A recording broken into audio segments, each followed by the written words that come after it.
اور جی تو اسی کے لیے پھر جنرل فیض بھی رابطے میں رہے نواز شریف صاحب کے کہ مجھے آپ بنا دیں؟ مجھے اس بات کا علم نہیں، کیونکہ اس کے اوپر بھی وہ کہہ رہے ہیں نہیں مجھے اس بات کا کوئی علم نہیں ہے، لیکن میں نے سنا تھا کہ جنرل باجوہ صاحب کی دوسری ایکسٹینشن کی بات بھی ہوئی تھی، اور کچھ لوگوں نے آپ کی جماعت میں سے لابنگ بھی کی ان کی۔ مجھے لابنگ کا علم نہیں ہے، لیکن یہ بات اس وقت چلی تھی۔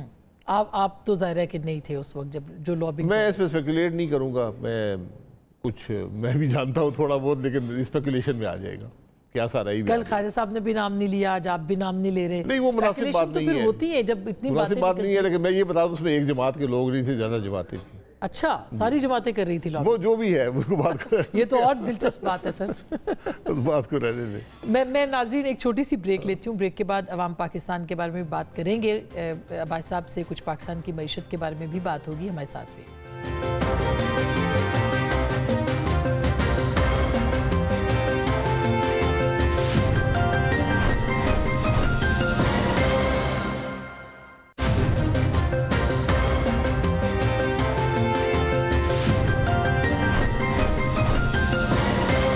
ویلکم بیک، ایک دفعہ پھر آپ کو خوش آمدید کہتے ہیں۔ بہت سے سوالات ہیں، بہت دنوں کے بعد عباسی صاحب سے بات ہو رہی ہے، لیکن وقت بہت کم ہے۔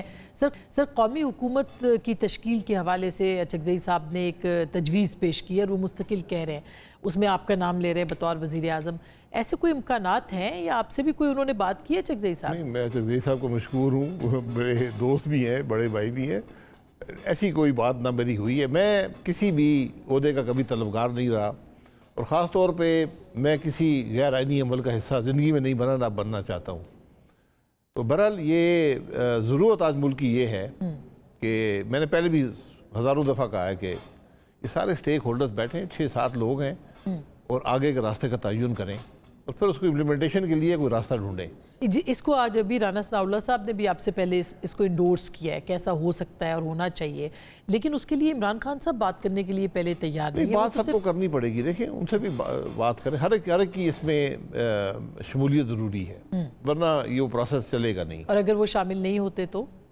شامل نہیں ہوتے ان کی بھی بد نصیبی ہے اور ملک کی بھی بد نصیبی ہے۔ اور دوسری طرف معیشت کی صورتحال کیا ہے؟ کیونکہ آپ نے کل ایک ویژن لانچ کیا ہے اور کل پرائم منسٹر بھی ایک ویژن دے رہے ہیں، تو آپ کو لگتا ہے کہ معیشت اس طرف جا رہی ہے کہ ہم کچھ امید کی بات کر سکیں؟